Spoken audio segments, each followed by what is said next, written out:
atau menghadiahkan ke suatu masyarakat atau panitia masjid atau panitia kurban serahkan sapi 1 ekor. Ya, gimana untuk sapinya itu Ustaz? Tapi dari seorang pejabat non Muslim. Iya. Dia Ya, gimana? ya, dia masuk hadiah saja, dia hadiahkan daging kepada kaum Ya, muslimin. iya, tidak Itu sudah termasuk. kurban tidak sah karena dia bukan orang Islam, maka dia Ya, tidak bisa dianggap sebagai kurban. Ustaz mau bertanya sedikit tentang pahalanya orang berkurban. Misalnya kalau kita patungan 7 orang, apakah bisa kita niatkan untuk sekeluarga begitu? Maksudnya pahalanya untuk keluarga kita, padahal kita patungan 7 orang.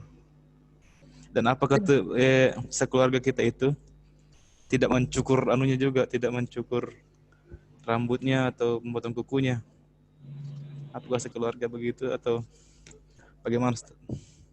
Ya, baik. Bismillah, alhamdulillah, wassalatu wassalamu ala rasulillah wa ala alihi wasallam.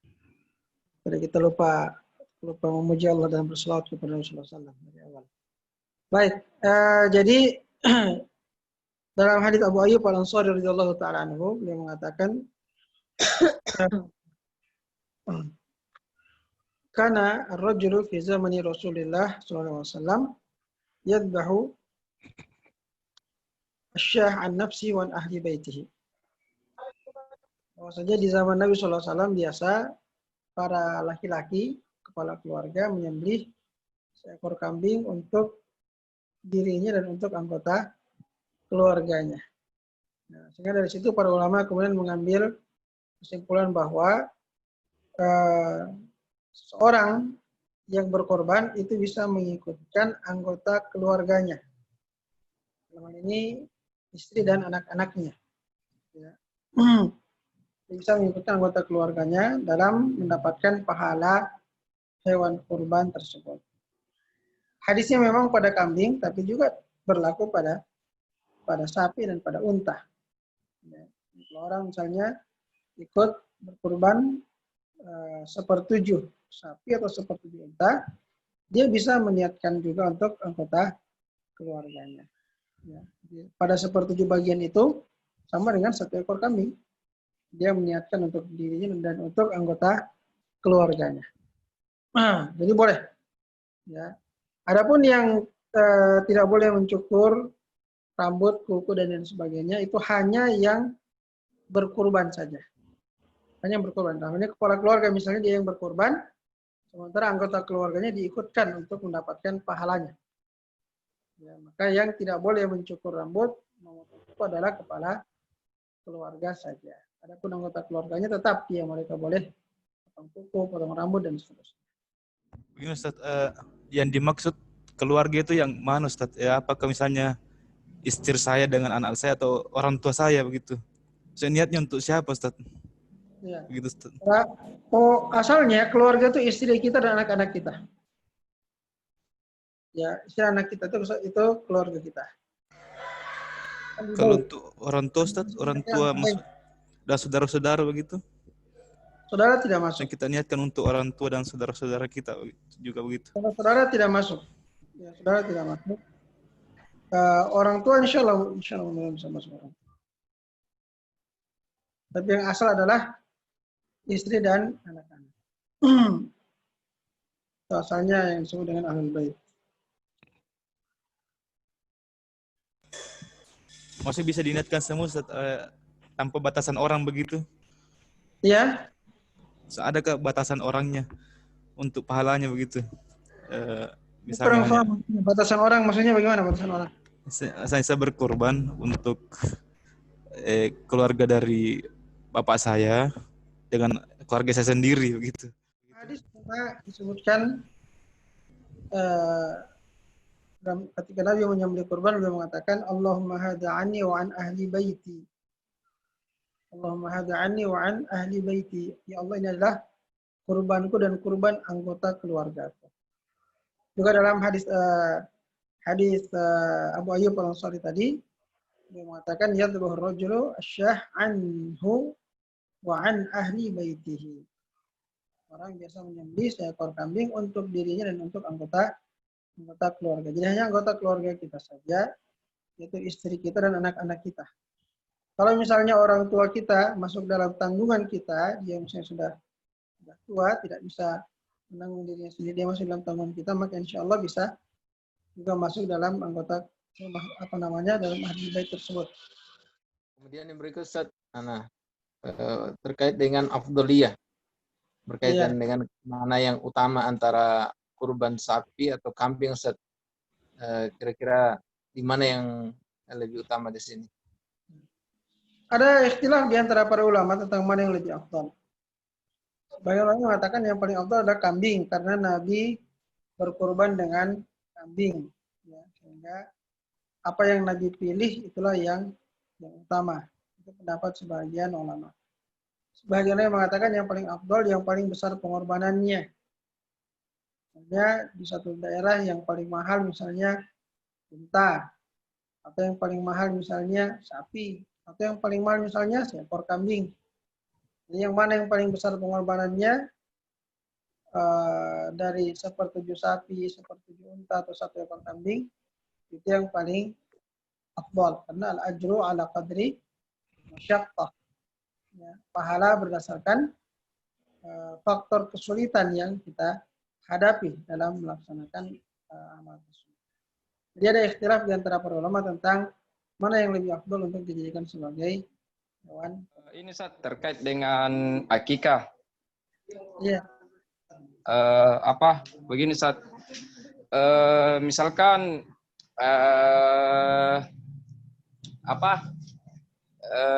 orang ini sebelumnya Ustaz kurang mampu begitu Ustaz. Maksudnya tidak ada begitu Ustaz hartanya, maksudnya orang miskin, masuk kategori orang miskin. Terus di kemudian hari Ustaz, dikaruniai harta begitu Ustaz. Yeah.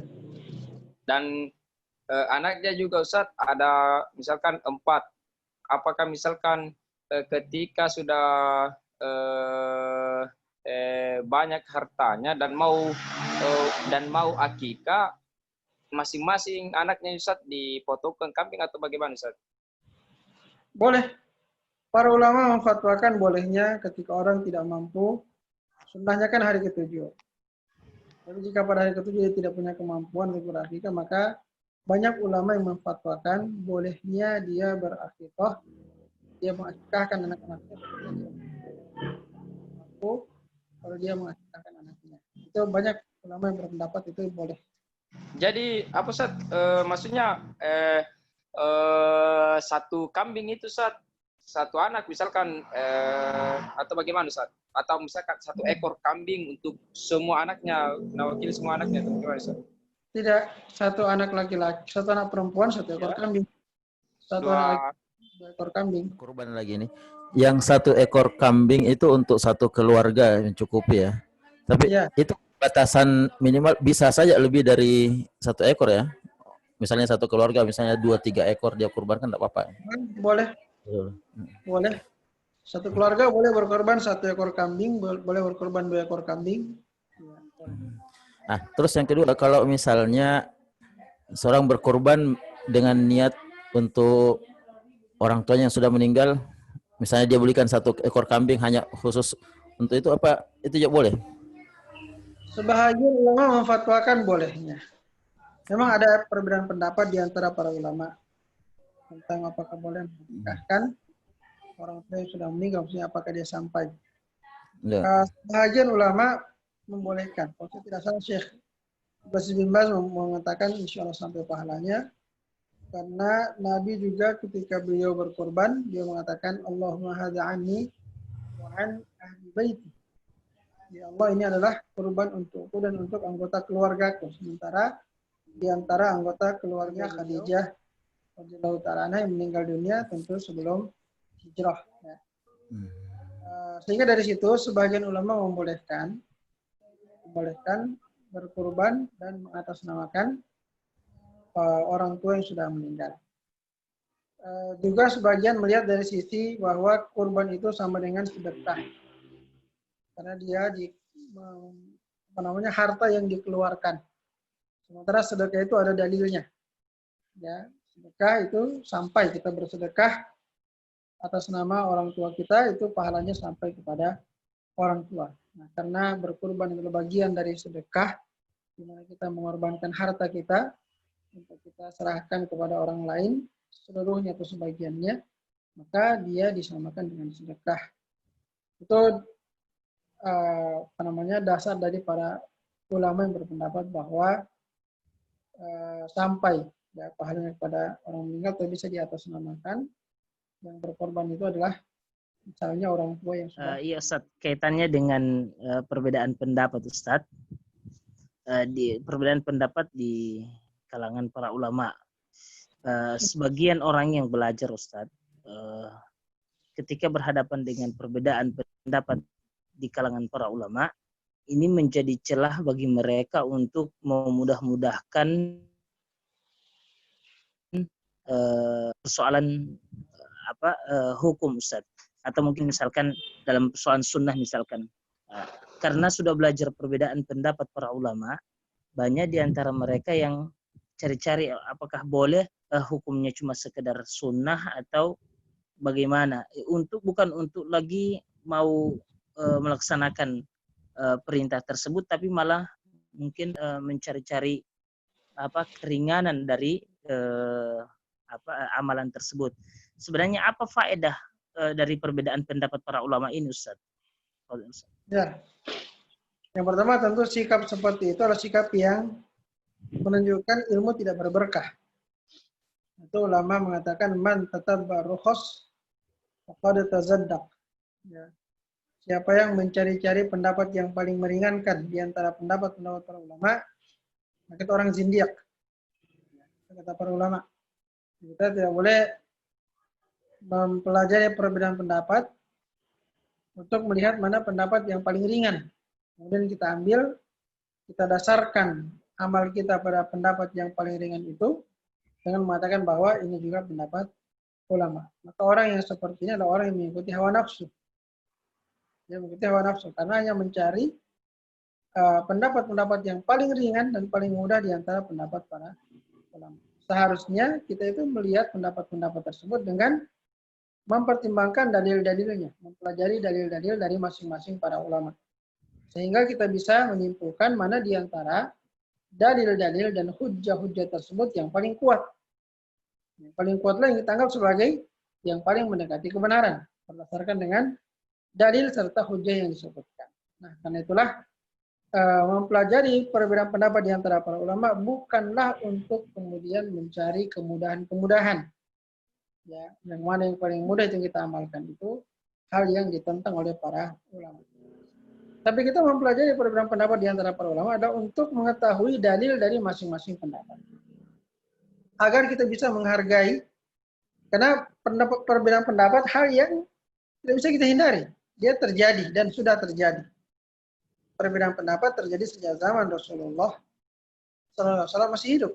Ada sahabat-sahabat yang biasa berbeda pendapat di saat mereka jauh dari Rasulullah SAW, dan mereka harus beramal saat itu juga, lalu kemudian dalilnya belum jelas sehingga membutuhkan ijtihad. Kan banyak peristiwa seperti itu. Ya, dimana para sahabat kemudian berijtihad dan ada perbedaan pendapat di antara mereka. Nanti setelah mereka kembali ke Madinah, baru mereka tanyakan kepada Rasulullah Shallallahu Alaihi Wasallam. Jadi yang namanya perbedaan pendapat hal yang sudah ada, ya. Sehingga kita ini ketika belajar, kita ingin mempelajari perbedaan pendapat itu adalah untuk agar kita mengetahui dalilnya masing-masing. Ya. Agar kita mengetahui dalilnya masing-masing. Dan ketika kita mengetahui dalilnya, kita bisa melihat mana yang paling kuat hujjahnya, yang paling kuat pendalilannya dengan dalil tersebut. Lalu kemudian kita bisa menghargai pendapat yang berbeda. Kalau kita mentarjih satu pendapat, kita bisa menghargai pendapat yang lain karena kita tahu pendapat itu juga, ya itu juga pendapat ulama juga dan juga memiliki dalilnya. Sehingga orang yang mempelajari perbedaan pendapat di antara para ulama, itu biasanya dia lebih bisa mentolerir, ya, bisa toleran terhadap perbedaan pendapat yang ada ya di antara para ulama tersebut. Meskipun dia tetap menjalankan apa yang diyakini sebagai yang paling kuat. Ya. Yang kita yakini sebagai pendapat yang paling kuat berdasarkan dalilnya, berdasarkan hujahnya, itu yang kita pegang, kita amalkan. Pada saat yang bersamaan kita bisa menghargai pendapat yang lain. Orang yang tidak mengetahui perbedaan pendapat di antara para ulama, tidak mengetahui dalil dari masing-masing ulama, itulah yang biasa bersikap ekstrim. Bersikap ekstrim. Dia hanya tahu satu aja dari gurunya, ataupun dari gurunya saja, bukan dia tidak tahu pendapat para imam-imam besar, dia tidak tahu bagaimana pendapat a'immah kibar. Karena dia hanya belajar dari ustadz tempat dia belajar, ya maka apa yang dijelaskan sama ustadz itu itulah yang dia tahu. Ya. Ketika sang ustadz hanya mendoktrinkan suatu pendapat, biasanya orang-orang yang belajar seperti itu juga akan fanatik terhadap pendapat tersebut. Tapi jika ada seorang alim, seorang ustadz yang menjelaskan adanya perbedaan pendapat, ya, biasanya itu membuat anak-anak didiknya pun bisa menghargai perbedaan pendapat di antara para orang. Jadi pada saat Idul Adha belum mampu, Ustaz. Tapi pada saat hari terakhir tasyrik ada rezekinya. Kemudian dia berkurban. Namun sudah terlanjur cukur kumis, potong kuku dan lain sebagainya. Bagaimana itu, Ustaz? Tidak ada masalah. Tidak ada masalah. Dalam masalah, Ustaz, ya. Dan dari tanggal 1 Dzulhijjah sampai tanggal 12 Dzulhijjah dia tidak punya hewan kurban, maka dia memang mau berkorban, dia tidak bisa berkorban. Dia hanya ingin, ya semua orang juga ingin berkorban ya. Semua orang Islam pasti ingin berkorban. Ya, jadi itu keinginan tidak dianggap sebagai yang dimaksud oleh hadis Nabi, wa rada ahadukum ayyudhi. Ya, tapi memang orang yang memang berkeinginan kuat dan punya keyakinan untuk berkorban dan punya kemampuan untuk berkorban. Ada yang pun yang tidak punya kemampuan untuk berkorban, maka ya dia keinginan itu bukanlah keinginan yang sifatnya azam ya, karena dia hanya ingin tapi dia tidak punya kemampuan untuk berkorban. Jadi ketika dia tiba-tiba ada kemampuan, maka disitulah dimulai sunnah untuk tidak memotong rambut. Ya, begitu ada kemampuannya dan dia secara sungguh-sungguh dia berazam berkorban dengan kemampuan itu, saat itulah dia tidak boleh mencukur rambut serta memotong kukunya. Adapun sebelum itu dia memotong rambut tidak ada masalah.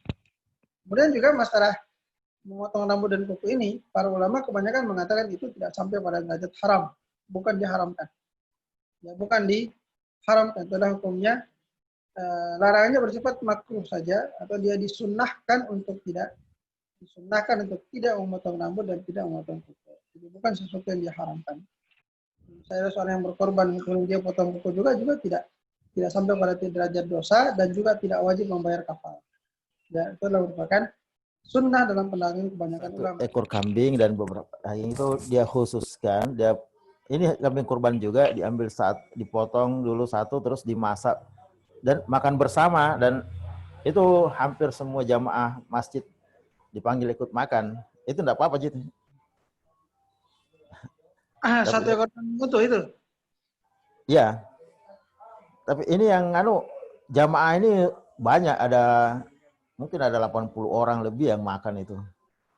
Dan ya dengan tingkat ekonomi macam-macam lah, dari mulai kurang sampai yang ada juga orang-orang kaya. Tapi semua jamaah masjid itu pas salat duhur itu dipanggil makan bersama dan bersama panitia juga sekalian di situ. Masalah jamaah yang makan tidak ada masalah. Karena itu kan nanti kambing kurban itu atau sapi kurban kan ada bagian untuk pemiliknya, ada bagian untuk sedekah, ada bagian untuk hadiah. Jadi orang jemaah ada yang miskin, yang kaya masuk itu akan kena semua gitu. Cuma seharusnya dari kambing yang dipotong itu ada bagian untuk pemiliknya yang disimpankan untuk pemilik orang yang berkorban itu. Jangan semuanya dimasak untuk dikasih orang. Oh, iya. Kalau misalnya pemiliknya sendiri udah aja. Boleh. Kalau pemiliknya dia serahkan semua untuk orang boleh. Masalah Ustaz, polemik di masyarakat masalah penyimpanan daging kurban itu. Bagaimana perbedaannya itu Ustaz? Antara yang katanya cuma sampai 3 hari, ada yang bilang tak apa-apa biar 1 tahun atau berapa itu untuk yang kurban, Ustaz. Untuk Iya. pemilik kurban. Kalau ya Nabi pernah melarang menyimpan daging kurban lebih daripada 3 hari. Pernah. Waktu itu ketika kaum muslimin hidup dalam kemiskinan. Ya, sehingga keadaan yang sulit ya, ada paceklik, ada kemiskinan, kelaparan, sehingga dilarang menyimpan daging kurban lebih daripada 3 hari. Waktu itu. Dia harus apakah dia makan dengan kebutuhannya ataukah dia berikan kepada orang lain yang membutuhkan. Tapi setelah itu dia berlaku hanya untuk keadaan-keadaan seperti itu saja. Jadi ketika di satu tempat itu terjadi kelaparan, ya terjadi kemiskinan yang parah, maka seharusnya daging kurban itu dibagi ya cepatnya kepada orang yang membutuhkan, dan agar orang tidak kemudian menyimpan daging kurbannya sampai berhari-hari sementara banyak orang yang kelaparan yang membutuhkan. Tapi dalam keadaan yang normal, maka itu tidak mengapa disimpan lebih dari 3 hari, tidak ada masalah. Berarti itu berlaku untuk pemilik kurban dan selainnya juga ya? Bagaimana? Nah, untuk itu berlaku untuk pemilik kurban dan juga masyarakat. Berlaku untuk pemilik kurban ya, untuk pemilik kurban, orang yang berkurban. Adapun yang tidak berkurban, tidak ada yang dilarang seperti itu ya? Iya, yang menerima kurban tidak ada masalah. Ya, jazakumullah khair. Tapi dalam kondisi seperti sekarang ini, semuanya sama saja. Ya, pekurban boleh menyimpan lebih dari 3 hari, tidak ada masalah. Karena dia keadaan sekarang keadaan normal. Ada yang tanya, kebetulan biasanya di masyarakat itu banyak penjual kan, penjual nasi atau warung. Nah, mereka biasanya dapat daging dari kurban atau pembagian dari panitia, dan biasanya itu banyak.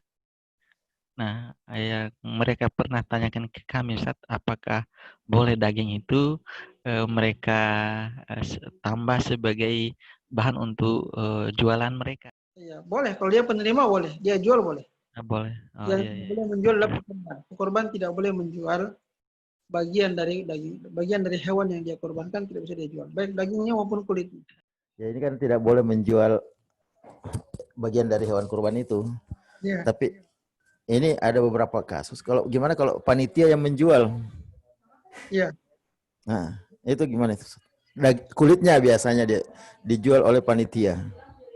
Posisi panitia apa dia? Pekurban atau penerima kurban? Ini biasanya penerima, termasuk penerima karena ini mereka kan hanya melaksanakan kan kurban. Nah, hewannya dari orang masyarakat lah begitu. Kalau dia posisinya penerima kurban, maka dia boleh menjual. Jadi itu kaidahnya, pemilik kurban tidak boleh menjual hewan, bagian dari hewan kurbannya tidak bisa dia jual. Tapi kalau penerima kurban, apakah dia terima sebagai hadiah atau dia terima sebagai sedekah, maka dia bisa tasarruf, dia bisa melakukan apa saja pada kurban yang dia terima, apakah dia mau makan atau dia mau jual, itu boleh. Apa bukan jadi termasuk kecurangan itu ya? Artinya kan begini, pekurban masyarakat menyerahkan penuh kepada panitia untuk mengatur bagaimana distribusi hewan kurban tersebut, hasil kurban tersebut, ya bagaimana distribusinya. Nah, mereka biasanya kalau yang ininya kulitnya, ya ada beberapa kasus. Ini yang kalau kulitnya itu andai kan dibagi ke orang, banyak juga yang terima sebenarnya. Tapi ya kalau mereka diatur, mereka ambil semua kulit-kulitnya itu, terus mereka jual. Nah, itu tidak apa-apa gitu. Artinya asal. Kalau hukum asalnya sebagai penerima kurban tidak apa-apa. Tidak apa-apa.